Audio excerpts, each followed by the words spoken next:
ऐसे में जैसे मान करके चलिए कि जब हम लोग इसी को 5 मिनट के चार्ट पे डालते हैं या फिर मान लीजिए कि जो भी आप इंट्राडे टाइम फ्रेम में इस्तेमाल करते हैं, तो इसमें क्या होता है आप देखेंगे यहाँ पे जैसे मान लीजिए कि ये इस तरह से मार्केट चढ़ा हुआ था और यहाँ पे मार्केट जो है रुका हुआ था और अगले ही दिन गैप अप यहाँ से ओपन हुआ और ऐसी कंडीशन से वापस मार्केट नीचे आ गया। तो ऐसे में क्या कर सकते हैं, मार्केट तो ऑलरेडी साइडवेज रेंज में यहाँ पे है, ऑलरेडी यहाँ पे मार्केट साइडवेज रेंज में है। तो ऐसे कंडीशंस में आप यहाँ पे देखिए, यहाँ पे जो आपके लेवल्स है 5 मिनट के चार्ट पे जो आपका एनालिसिस है, आप पूरा एनालिसिस यहाँ पे करिए और 5 मिनट का आप देखिए कि मार्केट मान लीजिए कि यहाँ से गैप अप ओपन हुआ और मार्केट सीधा नीचे गिर गया। तो ऐसे कंडीशन आप ये देखिए कि जैसे मान लीजिए यहाँ पे पहले से रेंज बना हुआ है, ऐसे कंडीशंस में ये देखिए कि आप मार्केट्स या तो यहाँ पे रेंज बना ले या फिर मार्केट मान लीजिए कि सीधा गैप अप ओपन हुआ और नीचे ब्रेकडाउन हुआ और रिट्रेसमेंट करके वापस मार्केट जो है ये लेवल को टेस्ट कर ले। तो ऐसे कंडीशंस में जैसे मान करके चलिए कि मार्केट ब्रेकडाउन हुआ, रिट्रेसमेंट किया और रिट्रेसमेंट करने के बाद फिर हमने यहाँ पे शॉर्ट का व्यू क्रिएट किया। तो अब ऐसे कंडीशंस में यदि हमने रिट्रेसमेंट के बाद शॉर्ट का व्यू क्रिएट किया तो अब नीचे देखिए क्या इसमें जो जितना आपका स्टॉप लॉस है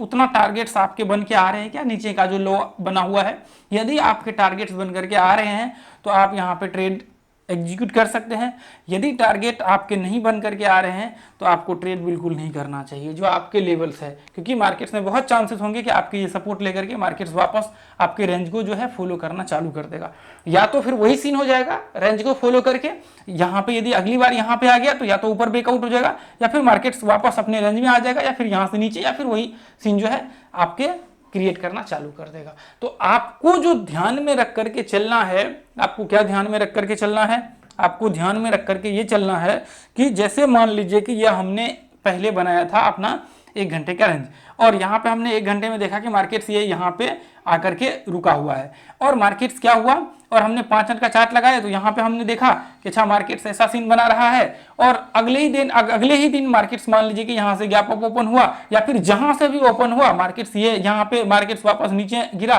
और रिट्रेसमेंट किया और रिट्रेसमेंट करने के बाद आप देखिए कि जो रिट्रेसमेंट जो लेवल आपका यहाँ पे है इसमें ये देखिए मान लीजिए कि ये यहाँ पे 150 पॉइंट का है, ठीक है 150 पॉइंट का है और नीचे जो आपके जो नीचे लाइन है ये जो डिफरेंट है ये डिफरेंट जो है आपका यहाँ पे दिख रहा है 160 पॉइंट का। तो इसका मतलब यह है कि आपका 150 पॉइंट का आराम से इसके बीच में जो है ट्रेड हो जाएगा और आप आराम से एग्जीक्यूट कर सकते हैं। अब उसी कंडीशंस में जैसे मान करके चलिए यहाँ पे हमने देखा, अब यहाँ पे देखिए ऐसे कंडीशंस में मार्केट ये पॉइंट पे है और ये पॉइंट पे मार्केट यहाँ पे है, ठीक है। अब वापस मार्केट अगले दिन गैप डाउन ओपन हुआ और मार्केट यहाँ से आकर के यहाँ पे रिट्रेसमेंट किया और फिर वापस मार्केट ये लेवल के आसपास आ गया और आपने देखा यहाँ पे ये पॉइंट्स में, ठीक है, ये पॉइंट्स में आपने शॉर्ट यहाँ पे देखा कि ये पॉइंट्स में शॉर्ट का व्यू बन रहा है और स्टॉप लॉस यहाँ पे बन रहा है मान लीजिए कि 180 पॉइंट का, ठीक है। और यहाँ पे जो है हमारा जो ये इसके बीच का डिफरेंट है, अब जो मान लीजिए कि स्टॉप ब्रेकआउट के बाद जो टारगेट्स यहाँ पे जो लो दिख रहा है वो जो है 100 मान लीजिए 70 पॉइंट का ही है। तो फिर ऐसे कंडीशंस में आपको ट्रेड बिल्कुल नहीं करना चाहिए, क्योंकि आपके जो डिफरेंट है ये जो आपके लो इसके बीच का जो डिफरेंट है वो 170 पॉइंट का है। इसकी गारंटी नहीं है कि ये नीचे ब्रेकडाउन करेगा ही करेगा, क्योंकि मार्केट्स जो है आपके बिल्कुल एक जो कह सकते हैं कि मार्केट बिल्कुल बीच में है और नीचे से मार्केट जो है ऊपर चढ़ रहा है। तो इसका मतलब ये है कि मार्केट सीधी इस तरह से ट्रेंड बनाएगा तो या तो फिर मार्केट्स ये पॉइंट्स को मान लीजिए कि कई केस में हो सकते हैं कि मार्केट्स यहाँ से ऊपर चढ़ा है और वापस आकर के ट्रेंड को टेस्ट कर ले, नहीं तो बहुत चांसेस ये होंगे कि मार्केट्स यहाँ से अगले ही ऊपर के हाई को जाकर के टेस्ट करेगा। इसके बीच में दूरी है, ठीक है। तो ऐसे कंडीशंस में आपको याद रख करके चलना पड़ेगा कि जो आपके स्टॉप लॉस हैं उसके हिसाब से जो है आपको ट्रेड लेना है और जो आपके लेवल्स है लेवल्स के हिसाब से जो है आपके टारगेट रखने हैं। मतलब जितना आपका स्टॉप लॉस है उतना टारगेट्स आपको, यदि आपके जो नीचे के सपोर्ट है वहां तक आपको मिल रहा है या फिर नहीं मिल रहा है। यदि मिल रहा है तो आप ट्रेड कर सकते हैं, यदि वहां सपोर्ट तक आपके ट्रेड मतलब वहां पे नहीं मिल रहा है तो इसका मतलब यह है कि आपको वो छोड़ करके चलना पड़ेगा और वो चीजें आपको बंद करना पड़ेगा। वहां पे आपके बहुत चांसेस हो जाएंगे कि आपका या तो स्टॉप लॉस हिट हो जाए या फिर मार्केट्स वो उसी रेंज में फंस करके रह जाए, आपके लिए प्रॉब्लम्स क्रिएट कर देगा। तो आपको आगे से क्या करना है, आगे से जो आपको ध्यान में रख करके चलना है वो ये कि जैसे मान लीजिए कि कभी भी मार्केट्स आपके मान लीजिए कि ये रेंज में चल रहा है, ये रेंज में मार्केट चल रहा है, मान लीजिए यहाँ पे ये पॉइंट पे यहाँ पे एक छोटा सा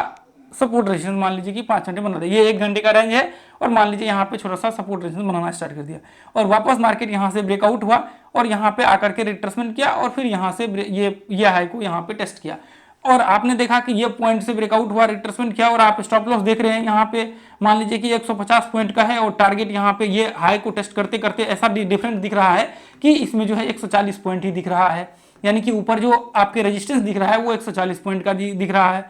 आपका, लेकिन स्टॉप लॉस 150 पॉइंट बन रहा है, तो आपको ट्रेड नहीं करना है। हो सकते हैं कि आप मार्केट ब्रेकआउट होकर के और वापस बाद में नीचे आ जाए, लेकिन आपको ट्रेड उस केस में नहीं करना है, तो फिर नहीं करना है। ये चीज़ आप गांठ बांध करके रख लीजिए और यही चीज़ें आपको फॉलो करके चलना ही पड़ेगा। यदि ये गलती आप इसको मिस करेंगे तो आपके ट्रेड्स जो है लॉस हो जाएंगे और आपको प्रॉब्लम्स क्रिएट हो जाएगा। इसकी वजह से जो है लास्ट टाइम हम लोगों ने यहाँ पे कोई भी डिसीजन नहीं लिया। आप ध्यान से देखिए, यहाँ पे जो था, यहाँ पे ये पॉइंट्स में जो है ये देखिए कहाँ गया ये इसका, ये देखिए मार्केट्स, 1 मिनट में इसको इसमें लगा लेता हूँ तो आपको और ज़्यादा क्लियर जो है चार्ट में दिखेगा। ये देखिए 1 सेकेंड, ये देखिए ये इधर हमने लगा दिया, ठीक है। ये देखिए ध्यान से मार्केट्स में क्या है, एक पैटर्न टाइप बन रहा है और ध्यान से आप देखिए मार्केट्स क्या है, मार्केट्स ये पॉइंट से चल रहा है, ठीक है, ये पॉइंट से मार्केट चल रहा है, तो इसका मतलब और बीच में क्या हुआ, मार्केट्स यहाँ पे जो है रेंज बना दिया। तो अब ऐसे केस में क्या हो सकता है, अब ऐसे केस में एक ही चीज़ हो सकता है कि मार्केट्स या तो ऊपर ब्रेकआउट हो तो हम लोग फिर ऊपर का देखेंगे और नीचे ब्रेकडाउन होगा तो फिर नीचे का सोचेंगे हमें क्या करना है। अब देखिए अब यहाँ पे लेकिन मोस्टली केस जो आपका होना चाहिए वो ऊपर की ओर होना चाहिए। अब देखिए ध्यान से, अब यहाँ पे क्या हो सकता है, ध्यान से देखिए, अब मार्केट ये रेंज में है और यदि मान लीजिए कि मुझे ट्रेड करना है, और कई बार आपने देखा भी होगा कि हम लोगों ने यहाँ पे ट्रेड किया भी है। अब मान लीजिए कि यहाँ पे देखिए हमने यहाँ पे एक रेक्टेंगल डाल दिया, एक रेक्टेंगल हमने यहाँ पे डाल दिया, ठीक है, 1 सेकेंड, एक रेक्टेंगल हमने यहाँ पे, ठीक है, ये देखिए ये भी टेस्ट कर रहा है, ये ब्रेकआउट हुआ, ये भी टेस्ट कर रहा है, ये भी टेस्ट कर रहा है, ऑलमोस्ट ये भी टेस्ट कर रहा है, ये भी टेस्ट कर रहा है और ये भी जो है इसका टेस्ट कर रहा है। अब यहाँ पे देखिए, अब यहाँ पे आप देखिए 1 सेकेंड, अब यहाँ पे आप देखिए कि मार्केट पहले तो क्या था, पहले एक बड़ा सा रेंज था, पहले एक बड़ा सा रेंज था और अब यहाँ पे क्या हो गया, एक छोटा सा 5 मिनट के चार्ट पे बन रहा है, क्योंकि 5 मिनट का तो सेटअप आपको देखना ही पड़ेगा, बिना 5 मिनट के हिसाब से तो हो नहीं सकता है। तो ऐसे केस में क्या हो सकते हैं, ऐसे केस में देखिए ध्यान से, मार्केट डायरेक्ट यहाँ से ओपन हुआ और एक ही कैंडल में मार्केट सेल हुआ, उसके बाद क्या हुआ, फिर वापस वही रेंज में मार्केट जो है चलना स्टार्ट कर दिया और वापस क्या हुआ, मार्केट यहाँ से ब्रेकडाउन हुआ। मान लीजिए थोड़ी देर के लिए हम लोग मान लेते हैं कि कई बार गलती से डायरेक्ट एंट्री भी हो जाता है। यदि मान लीजिए कि मुझे डायरेक्ट एंट्री भी करना होगा यहाँ पे, हालांकि रिट्रेसमेंट चाहिए, रिट्रेसमेंट के बिना आप आपको एंट्री नहीं करना चाहिए, लेकिन मान लीजिए कि यदि डायरेक्ट आप एंट्री करते तो यहाँ पे आपकी गलत ट्रेड हो जाते, यहाँ पे आपके प्रॉब्लम्स हो जाते, तो लेकिन डायरेक्ट एंट्री नहीं करना चाहिए। मान लीजिए कि आपने डायरेक्ट एंट्री यहाँ पे किया और स्टॉप लॉस तो आप यहाँ पे लगाएंगे, आप तो स्टॉप लॉस देखेंगे और देखिए कि आपके ये जो आपके लाइन है इसके बीच में क्या आपके जितना है उतना फुलफिल हो रहा है। यदि फुलफिल हो रहा है तो फिर आपको ट्रेड करना चाहिए, यदि नहीं फुलफिल हो रहा है तो आपको बिल्कुल यहाँ पे ट्रेड नहीं करना चाहिए। अब देखिए ध्यान से, यहाँ से लेकर के यहाँ तक देखेंगे 213 पॉइंट, मान लीजिए 200 पॉइंट के आसपास, और यहाँ से लेकर के यहाँ तक आप देखिए जो आपके नीचे के लाइंस है, यहाँ पे ऑलमोस्ट कह सकते हैं कि 170 पॉइंट के आसपास। यदि थोड़ा सा और नीचे हम लोग बिल्कुल लो तक देखें तो यहाँ पे लगभग 200 पॉइंट के आसपास मार्केट लो लगाया है, लेकिन हम लोग बिल्कुल 100% कह सकते हैं कि इसमें रिस्क आप नहीं ले सकते हैं। एक तो रिट्रेसमेंट भी नहीं किया है और दूसरा चीज जो है नॉर्मली मार्केट यहाँ से ब्रेकडाउन भी नहीं, मतलब ये पॉइंट से था ब्रेकडाउन हो गया है। 1 सेकेंड,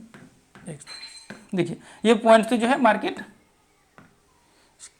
ये देखिए ये पॉइंट से मार्केट जो है डायरेक्ट ब्रेकडाउन हुआ है और ये पॉइंट्स पे वापस मार्केट सपोर्ट लेकर के ऊपर चढ़ गया है, जो कि मार्केट्स को नीचे टूटना चाहिए, मार्केट बिल्कुल नहीं टूटा। तो इसका मतलब ये है कि यदि आपके दिमाग में ये होता है कि मार्केट्स यहाँ से एंट्री लिया और मार्केट वापस नीचे टूट जाएगा, तो बिल्कुल आप गलत है। आपकी मार्केट्स वापस यहाँ से जो है ऊपर चढ़ गया, इसका मतलब यह है कि आप यदि गलत ट्रेड करेंगे तो आपके लिए नुकसानदायक हो सकता है मार्केट्स, और फिर आप बैठ करके रोएंगे कि ऐसा प्रॉब्लम्स क्यों हुआ, जो कि देखिए ये प्रॉब्लम स्वाभाविक है, होना ही था, क्योंकि आपने सही से एनालिसिस किया ही नहीं। आप देखेंगे ये चीज़ हमने बिल्कुल लाइव, ये पॉइंट्स को ही हमने लाइव में उस ग्रुप में शेयर किया, आप जाकर के चेक कर लीजिए। इसकी वजह से हमने वापस अपडेट नहीं किया, वापस हमने अपडेट किया कि यहाँ से क्या हो सकता है, यदि आप यहाँ से ब्रेक करता है तो यहाँ तक आ सकता है, उसके बाद जो है संभावनाएं हो सकती है कि मार्केट जो है रेंज क्रिएट करने की। तो ऐसे में देखिए वापस मार्केट्स में क्या हुआ, मार्केट्स ने बिल्कुल ये पॉइंट को टेस्ट किया और सपोर्ट लिया, वापस मार्केट यहाँ पे रिट्रेसमेंट किया और वापस मार्केट जो है ब्रेकआउट करके बिल्कुल हाई को टेस्ट कर लिया। यानी कि वही फॉर्मेट्स हो गया कि मार्केट्स वापस से जो है अपने रेंज को कंटिन्यू करना चालू कर दिया। तो इसका मतलब यह है कि आपको ये एनालिसिस करके ही चलना पड़ेगा, आपको देख करके ही चलना पड़ेगा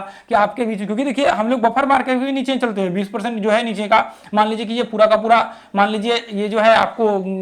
मान लीजिए कि 100% है तो इसका 20% नीचे छोड़ कर चलते हैं। मान लीजिए कि 100 पॉइंट का है तो 20 पॉइंट नीचे और 20 पॉइंट ऊपर, यदि जब भी हम लोग ट्रेड करते हैं तो 20 पॉइंट मान लीजिए कि हमें बाइंग करना है तो ऊपर का 20 पॉइंट छोड़ देते हैं, यदि हम लोग सेलिंग करना है तो नीचे का जो है हम लोग 20 पॉइंट छोड़ देते हैं। तो ऐसे केस में यदि मान लेते हैं हम लोग यहाँ पे 200 पॉइंट होता तो फिर भी हम लोग जो है यहाँ पे 10-15 पॉइंट तो वैसे भी छोड़ करके हम लोग जो है चलते हैं यहाँ पे। तो ऐसे कंडीशंस में नीचे का जो लेवल है ऐसे में आपको फिर प्रॉब्लम्स कर सकता है, इसलिए हम लोग यहाँ पे जो है ट्रेड नहीं करते हैं और ऐसे इसलिए हमने वहाँ पे कोई भी ऐसा नहीं डाला कि अब मार्केट्स में क्या संभावनाएं हो सकती है। तो आपको ये चीज़ें ध्यान में रख करके चलना है। और देखिए आप जो है ये ग्रुप को ज्वाइन कर लीजिए, फ्री ऑफ कॉस्ट है, हम लोग डेली लाइव मार्केट्स में यहाँ पे जो है लर्निंग वगैरह सब करवाते हैं, जो कि फ्री ऑफ कॉस्ट, इसका कोई चार्ज नहीं लगता है। और जो भी प्राइस सेक्शन का अपना क्लास करना चाहे तो आप प्राइस सेक्शन का क्लास कर सकते हैं, बहुत ही छोटा सा फी है, एक दिन के स्टॉप लॉस के बराबर, लेकिन जो कंटेंट है वो लाखों रुपए दे करके भी आपको कहीं नहीं मिलने वाला है।